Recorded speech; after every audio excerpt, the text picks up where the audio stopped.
Hi everyone, I'd just like to say a few words for Tha on his 80th birthday on behalf of Shani, Lucas, Carl, Nam, Hansani, Anish, Amal, Sylvia and Noah. My father's story is very similar to your story. He grew up in Sri Lanka in the 30s, 40s, 50s and 60s, and these were great years.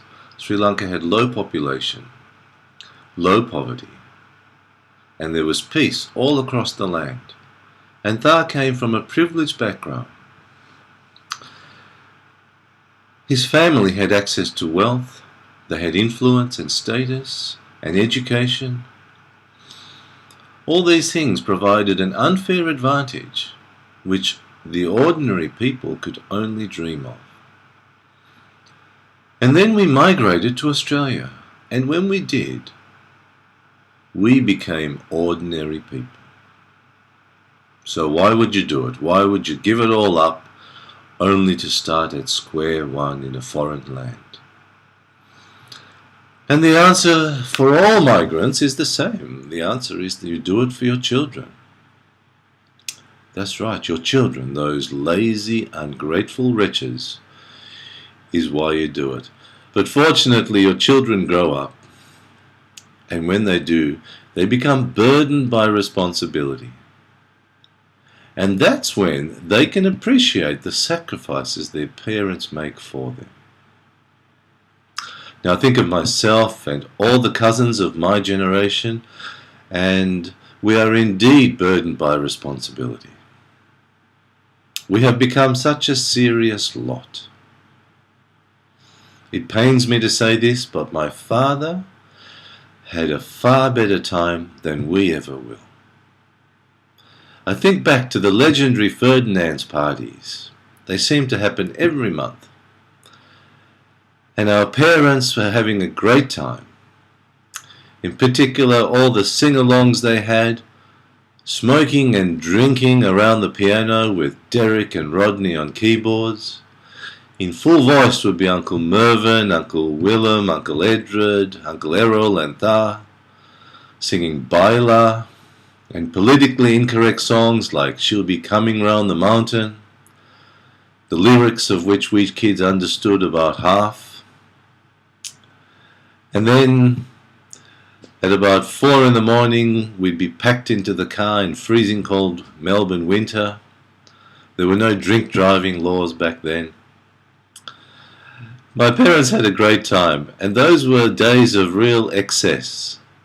And perhaps due to these excesses in my father's life, and also partially due to his Buddhist upbringing, Tha's philosophy in life has been to live and let live. Now his children benefited greatly from this because, especially during our teenage years, we were free from the heavy weight of expectation. We grew up being free to do as much or as little as we chose. And being teenagers, we often chose to do as little as possible. And that was okay. And that helped us transition into adulthood and become friends with our father. It's a significant milestone in any family when the children evolve to developing those friendships with their parents. I hope when Anish grows up that he and I can have the same bond, the same warmth and the same friendship and admiration that I have with my father. Which leads me to my final point. Every man asks himself, what is my legacy? And I think ultimately, your legacy is the relationship you have with your children and ultimately your children themselves. So if you take the 4 Fernando children, you need to ask one question. Are my children useful human beings? Do they bring joy to my life? And do they make the world a better place? And if you can answer in the affirmative, then your life has been a life well lived. So Ta, on behalf of your children and your grandchildren, we'd like to say that we love you very much.